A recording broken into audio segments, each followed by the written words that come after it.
Hello students, welcome in my YouTube channel English Learning with Viren sir. Today I'm here with a poem that is Granny's Tree Climbing written by Ruskin Bond. This is a poem of a class A DAB board, and here is a complete solution of question answer, values, writing skill and thinking skill. You know that Granny's Tree Climbing is one of the best poems of Ruskin Bond, in which Ruskin Bond explained that his grandmother was a genius. She knew how to climb tree, and she was fond of a climbing tree. But her age is 62 years old, and now she wants to climb a tree. But family members got afraid of it that one day she would have a great fall. But one day she climbed a tree and she stuck over there. And she was given a complete rest of 1 week. But she was really worried to see herself in a room, so she requested the father of Ruskin Bond to make a treat of house. That's all. So here was a summary, and I'm just explaining the question answer. In the first is the understanding the poem. On the basis of your understanding of the poem, answer the following questions in one word or phrase. At what age did Granny learn climbing tree? किस age में granny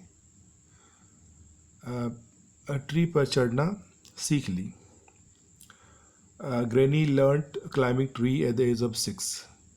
वह 6 साल में ही पेड़ों पर चढ़ना सीख गई थी. Who taught her the art of climbing tree?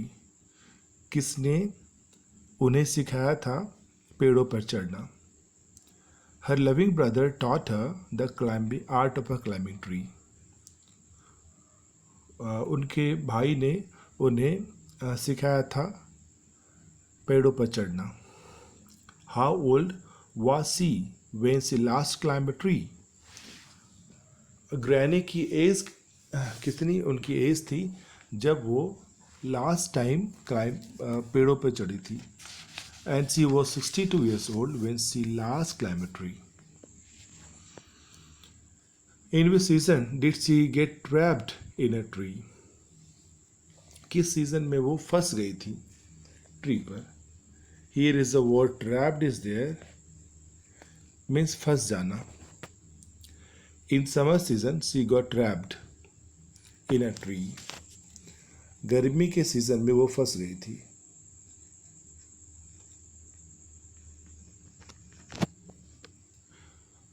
For how long she advised to take a rest after being rescued? वो कितने समय तक उनको बेड रेस्ट मिला था आफ्टर बीइंग रेस्क्यूड, जब उसको पेड़ों से रेस्क्यू किया गया था. रेस्क्यू मीन्स सेव करना, बचाना. So she were advise to take a rest for 1 week after being rescued. Rescued means to save. Who made a treat of house for her? With the help of poet Granny's son made a treat of house for her. Poet के granny के सन ने बेटे ने treat of house बनाया. What things does the narrator carry to Granny's treat of house daily? Granny carries glass, tray and sherry to drink. Narrator रोज आते थे glass, एक ट्रे और एक शैरी लेकर के. Sherry is type of a wine, और you can say a drink. Sherry is a type of a drink.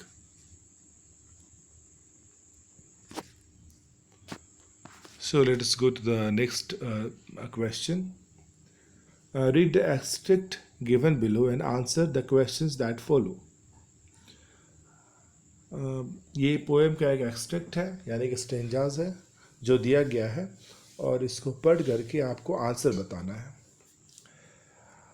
Or you one stanza is given here like that: we sigh with a relief and tugged her up well, poor granny, for her it was like a brief season in hell, confined to her bedroom while every breeze whispered of a summer and dancing leaves. The poem says that this grandmother stuck on a tree, or after that she was rescued, and she was given advice to take a complete rest for 1 week. So when she was there in a room, she saw the breeze and dancing leaf from the room. This is the poem. It means that जब granny फंस गई थी पेड़ों पे, उसके बाद वो उनको एडवाइस दिया गया 1 सप्ताह बेड रेस्ट के लिए. और ये जो बेड रेस्ट का समय था, ये लग रहा था कि वो नरक में है. It was a brief season hello, means वो नरक में है. और जब वो बेडरूम में रुकी हुई थी और वो कंप्लीट बेड रेस्ट पे थी, तो वो हमेशा बाहर दिखती थी खिड़की से, और हमेशा उसको लगता था कि she was missing everything. The first question is, why was the narrator and his family Sai in relief? Sai means family, narrator और उसके फैमिली राहत में क्यों थे? Answer is, Granny used to climb tree which was taken as a disgraceful by family. Granny की आदत थी पेड़ों पर चढ़ना, और इसको फैमिली मेम्बर वाले अच्छा नहीं समझते थे. When the doctor advised her to take a rest for a week, the family took a sigh of relief. जब डॉक्टर ने एडवाइस दिया था ग्रैनी को कि आपको 1 सप्ताह तक बेड रेस्ट लेना है और पेड़ों पर नहीं चढ़ना है, ये सुन करके सभी को राहत मिला. That she would not try to climb tree after again for some days, क्योंकि ग्रैनी अब फिर से पेड़ पर नहीं चढ़ेगी कुछ समय के लिए, कुछ दिनों के लिए. Second question is, why was granny confined to bed? Why did she find a brief season in hell? Granny को बेड पर क्यों कन्फाइन कर दिया गया था? और why did she find a brief season? और उसको क्या क्यों लगता था कि ये समय जो था वो नरक के समान था? Answer is, on doctor's advice granny was confined to bed. Doctor ने उनको एडवाइस दिया था कि 1 सप्ताह तक वो अपने रूम से कहीं बाहर नहीं जाएगी. She did not want to spend her entire summer in the one room. और उनको पसंद ही नहीं था कि पूरी समर, पूरी गर्मी वो एक रूम में बिताए. She had to spend many days in confinement. She could not climb tree. और उनको बहुत समय बिताना था एक कन्फाइनमेंट में, इसमें इन अ रूम में, और उस समय में वो पेड़ पर चढ़ ही नहीं सकती थी. तो summer season in such a condition becomes a help for her. और इस समय में जब वो रूम में बंद रहती 1 सप्ताह तक, यह सीजन और यह टाइम उनके लिए नरक के समान था. Third question, how did she finally get rid of this season in hell? Get rid of का मीन्स होता है से छुटकारा पाना. तो ग्रैनी को इस नरक से कैसे छुटकारा मिला? Granny could not live in such a situation. Granny इस सिचुएशन में वो रह नहीं सकती थी. She asked her son to make a treat of house for her. When it was ready she began to live there enjoying her time. तो उसने अपने बेटे से रिक्वेस्ट किया कि वो उसके लिए एक ट्रीट ऑफ हाउस बना दे. ट्रीट ऑफ हाउस मीन्स पेड़ के ऊपर में घर. और जब उनके बेटे ने यह घर बना दिया तो ग्रैनी उस घर पे ही रहने लगी और अपने समय का को एंजॉय करने लगी. This is the second extract, but it was feared by all that one day she would have a terrible fall. The outcome was different. Uh, the Hindi is, but it was a feared by all. सभी डर रहे थे कि एक दिन granny बहुत जोर और बहुत भयानक गिरेगी. But outcome was different. लेकिन वो गिरी नहीं पेड़ से, but it was a different क्या था कि वह पेड़ पर ही फंसी रह गई. So that was a different. So the first question is what did everyone fear. सभी क्यों डरे हुए थे. Everyone was fear that one day she would fall from a tree. क्योंकि सभी सोचते थे एक दिन ग्रेनी बहुत जोर से गिर जाएगी. The outcome was different. What was this outcome? How was it different from what everybody had expected? Result क्या अलग था. What was the outcome? और ये आउटकम क्या था. जब वो पेड़ पर चढ़ी तो उनकी ग्रेनी के साथ क्या हुआ. How was it different from what everybody had expected? और ये कैसे अलग था कि सभी वो सोचते थे उससे कैसे अलग था. Once, when the entire family had gone out of the house, Granny climbed the tree, but she was unable to come down. एक दिन क्या हुआ था. Entire family had gone out of a home. सभी घर से बाहर गए थे किसी काम से, और उस समय Granny was alone in the home, so she climbed a tree. और वो कहाँ चढ़ गई. पेड़ पर चढ़ गई. But she was unable to come down. And after that, वो पेड़ पर चढ़ने पर उतर ही नहीं पा रही थी. The outcome was quite different from what everybody had expected. ये तो पूरा आउटकम जो था वो पूरा डिफरेंट है जो सभी सोचते थे. They all expected that she would fall down. सभी सोच रहे थे कि एक दिन वो बहुत जोर से गिरेगी पेड़ पर से. But she remain stuck over there and could not come down. और हुआ क्या, वो जब पेड़ पर चढ़ी तो वो वहीं फंसी रह गई and could not come down. See, what did this outcome lead to? यह जो आउटकम था उससे ग्रैनी को क्या सहना पड़ा. This outcome lead to complete bed rest for a 1 week. इस आउटकम से क्या हुआ कि ग्रैनी को एडवाइस मिला कि एक सप्ताह तक वो बेड रेस्ट करेगी. And this season become a hello for granny. और ये जो टाइम था ग्रैनी के लिए नरक था. और this is the question, technical question है. What is the rhyme scheme of the poem. Rhyme scheme निकालने के लिए you have to find out the rhyming words. Like that why is a rhyming word, high is a rhyming word, और second rhyming word is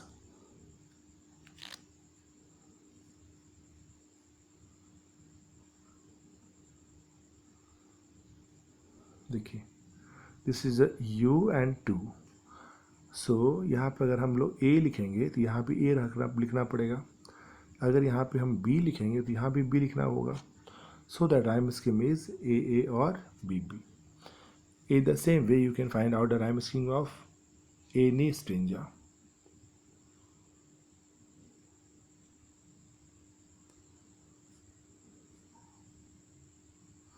Hearts.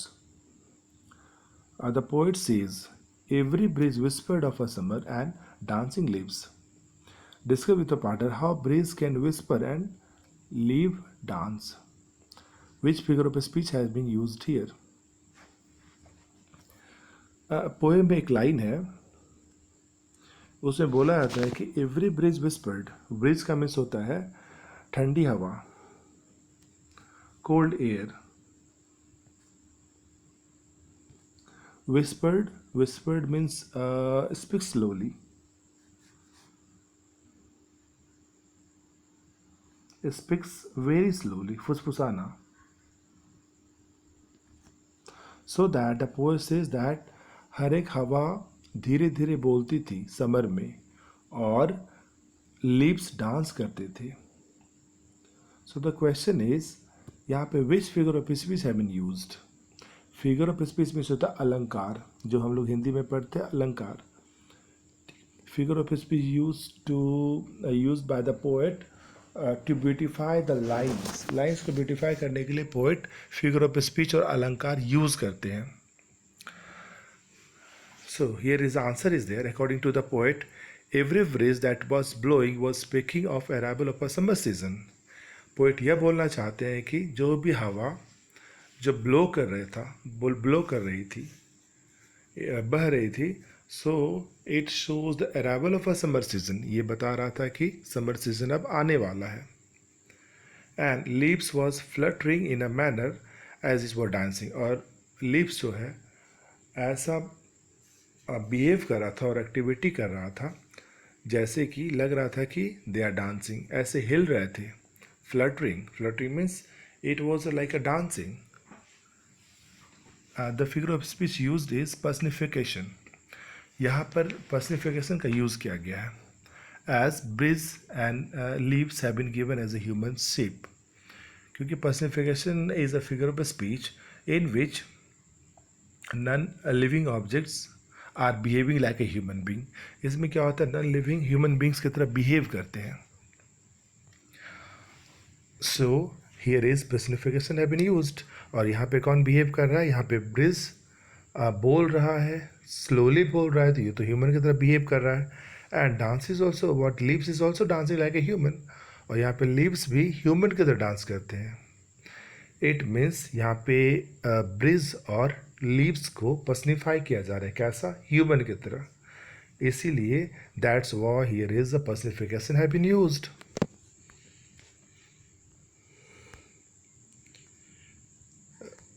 This is the life skill. Granny like living on a treetop house more than living in an ordinary house. If you get a chance to live in a treetop house, what problem would you face while living over there, and what things would you enjoy? आप सोचिए कि granny जब भी tree top house में रहने लगी तो she was enjoying more than the ordinary house. वो ऑर्डनरी हाउस से बहुत ज़्यादा एंजॉय कर रही थी.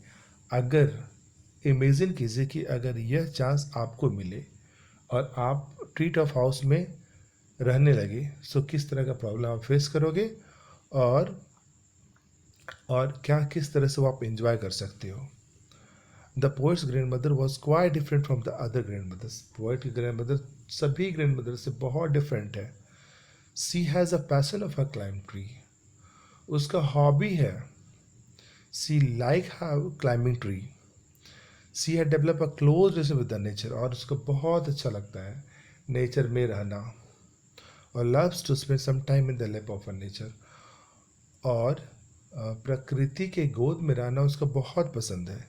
If I would get a chance like a grandmother, I would love to enjoy my new found freedom. अगर मुझे भी चांस मिलेगा तो मैं भी बहुत इंजॉय करूँगा ट्री टॉप हाउस में. At the same time I would be at any cost sacrifice the company of a family member. At the same time, it would be at cost of a sacrifice the company of my family members. और मैं अपने family member के साथ भी रहना चाहूँगा और किसी भी कॉस्ट में सेक्रीफाइस नहीं करूँगा फैमिली मेम्बर के साथ रहना. Writing skill. Imagine yourself to be a granny. आप अपने आप को सोच लो, इमेजिन कीजिए कि आप ग्रैनी हो. Write a diary entry express your ardent wish to climb a tree and family disapprove. आपकी बहुत डिज़ायर है, आपका बहुत डिज़ायर है कि आप पेड़ पर चढ़ो, बट आपके फैमिली मेम्बर्स कोई भी अलाउ नहीं कर रहे हैं कि आप चढ़ो. सो आपको डायरी एंट्री लिखना है एज आ ग्रैनी. डायरी एंट्री में सबसे पहले डेट लिखोगे, फिर टाइम भी लिख सकते हैं, देन डे, और after that salutation means dear diary, क्योंकि आप डायरी को अपना फ्रेंड मानते हो. What a happiness I get in climbing tree. कितनी खुशी होती है मुझे जब मैं पेड़ पर चढ़ती हूँ. Climbing tree is my passion. पेड़ों पर चढ़ना तो मेरा पैशन है. I learn it from my brother when I was only 6. मैंने अपने भाई से सीखा है जब मैं सिर्फ 6 वर्ष की थी. Since then I have been climbing tree to get pleasure. और उस समय से मुझे बहुत खुशी मिलती है. But my son grandson do not like this act. मेरा बेटा और मेरा पोता भी लाइक द रस्किन बॉन्ड, उसको भी ये सब पसंद नहीं है. They think that my passion is disgraceful, मेरा पैसन खराब है. Today I climb a tree but fail to come down, आज मैं चढ़ी पेड़ पर और उतर ही नहीं पाई. My doctor suggested me to take rest for a week, मेरे डॉक्टर ने सजेस्ट किया था मुझे कि एक सप्ताह तक पेड़ पर घर पर ही रहना है. My family was very happy, मेरी फैमिली में सभी बहुत खुश थे. At least for the few days they will feel relieve, उनको लगा कि बहुत बड़ा प्रॉब्लम से छुटकारा मिल गया. I love climbing tree even at this age, मुझे बहुत पसंद है इस एज में भी पेड़ पर चढ़ना. मुझे नेचर में रहना बहुत पसंद है. I love nature. My son believes that I shall fall one day, मेरी बेटी को विश्वास हो रहा है कि एक दिन मैं बहुत ज़ोर से गिरूंगा. But why do they not realise that I can not live in this hell, पता नहीं मेरी बेटे को क्यों नहीं समझ में आ रहा है कि मैं इस रूम में कि बंद कमरे में मैं नहीं रह सकता, यह मुझे नरक की तरह लगता है. Even while lying in a bed I could wish I could climb the tree, अभी मैं बेड पे पड़ी हुई हूँ, लाइन में पड़ा हुआ रहना, बट मुझे लग रहा है कि मैं पेड़ पर चढ़ती. Now I have decided I would say to my son to make a tree top house, मैं डिसाइड कर लिया हूँ कल मैं अपने बेटे को एक ट्री टॉप हाउस बनाने के लिए बोलूँगी. Granny. So this is the end of chapter. Thank you for watching. Like, share, comment and subscribe the channel English Learning with Virender Sir. Thank you again.